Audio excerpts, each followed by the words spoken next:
തിരുവല്ല പുഷ്പമേള 2025 കാണാൻ പോയിരുന്നു. ആ ഡിസ്പ്ലേ കാണുന്ന ഒറിജിനൽ പൂക്കളൊക്കെയാണ്.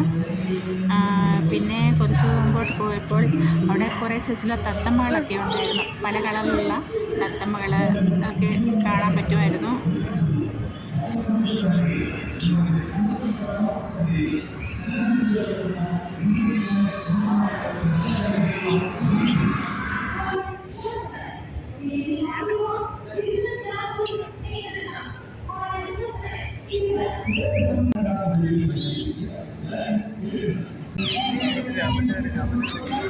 ആ കാണുന്നൊരു പാമ്പാണ്. പാമ്പിനെ വെച്ച് ഫോട്ടോ ഒക്കെ എടുക്കാൻ 50 രൂപ കൊടുക്കണമെന്നാണ് പറയുന്നത്.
വെള്ള കളറുള്ള റോസാപ്പൂക്കൾ, പല പല റെഡ് കളറ്, പല രീതിയിലുള്ള റോസുകളുടെ തന്നെ ഒരു ഇതുണ്ടായിരുന്നു.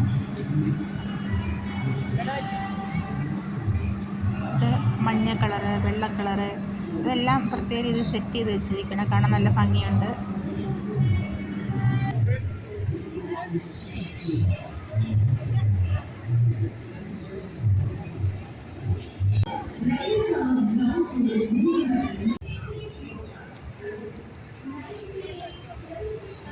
ഫോട്ടോ ഒക്കെ എടുക്കുന്ന രീതിയിലൊക്കെ സെറ്റ് ചെയ്ത് വെച്ചേക്കുന്ന ഓരോരോ ഫ്രെയിംസ് ഒക്കെയാണ്.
പല കളറുള്ള ഡാലികളുണ്ടായിരുന്നു.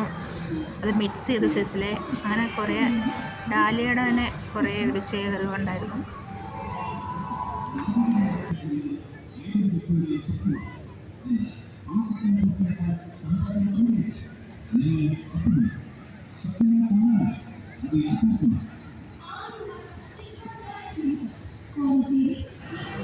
പിന്നെ കൂടത്തിൽ നിന്ന് വെള്ളം വരുന്ന പോലെ ഇങ്ങനെ റോസ് ഇങ്ങനെ നിരത്തി വെച്ചേക്കുന്നത് നല്ല രസമുണ്ട് കാണാൻ. ഫോട്ടോയൊക്കെ എടുക്കാൻ നല്ല സ്ഥലത്താണ്. ഇതുപോലെ ഫോട്ടോ എടുക്കാൻ വേണ്ടി ഇങ്ങനെ സെറ്റ് ചെയ്ത് വെച്ച സംഭവങ്ങളൊക്കെ ഉണ്ടായിരുന്നു.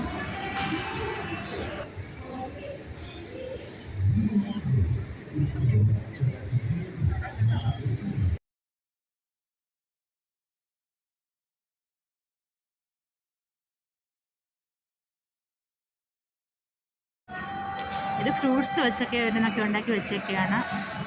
തണ്ണിമത്തങ്ങ അങ്ങനെ ഈ വെച്ച് ഓരോന്നൊക്കെ ഉണ്ടാക്കി വെച്ചിരിക്കുകയാണ്. മയിലിനെയൊക്കെ ഉണ്ടാക്കി വെച്ചിട്ടുണ്ട്. പിന്നെ പല രീതിയിലുള്ള വ്യത്യസ്തമായ പൂക്കളുകളുണ്ട്. ഇതൊക്കെ വിദേശ രാജ്യങ്ങളിൽ നിന്നൊക്കെ ഇറക്കുമതി ചെയ്തതാണ്. പിന്നെ അങ്ങോട്ട് പോകുമ്പോൾ കുറേ നാടൻ മിഠായികൾ, ആ മിഠായികൾ എന്ന് പറഞ്ഞാൽ പഴയ കാലത്തുള്ള കുറേ സൈസിലെ മിഠായികൾ, അതിൻ്റെ ഒരു വിശാലമായ ശേഖരം ഉണ്ടായിരുന്നു.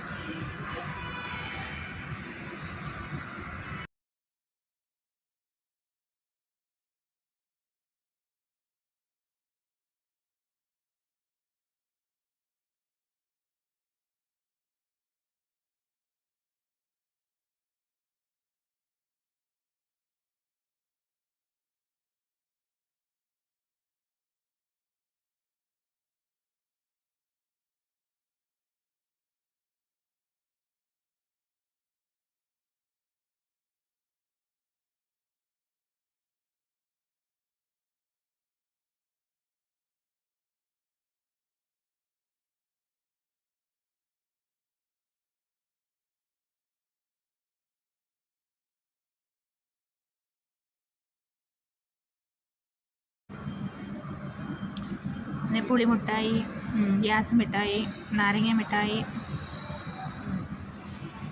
പഞ്ചസാര മിഠായി, അങ്ങനെ കുറേ സൈസിലെ ബീഡി മിഠായി, അങ്ങനെ പിന്നെ കുറേ അച്ചാറുകൾ എല്ലാ സൈസിലെ എല്ലാ സ്റ്റാളുകളിലെ പോലെ മാങ്ങ, നാരങ്ങ, നെല്ലിക്ക, അങ്ങനെ കുറേ സൈസിലെ അച്ചാറുകളുണ്ടായിരുന്നു. തേൻ നെല്ലിക്ക ഉണ്ടായിരുന്നു. തേൻ നെല്ലിക്ക നല്ലതായിരുന്നു, ടേസ്റ്റ് ഉണ്ടായിരുന്നു.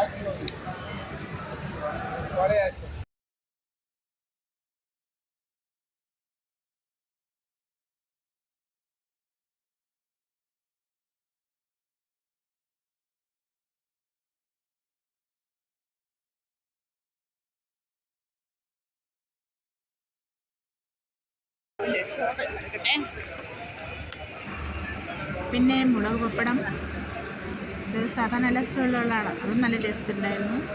മുളക് പപ്പടം.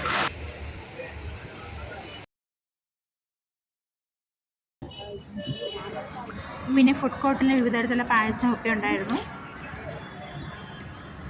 അങ്ങനെ ഇതെല്ലാം കണ്ട് തിരിച്ചു പോകുന്നു. ജനുവരി 9 വരെയുള്ളൂ തിരുവല്ല പുഷ്പമേള.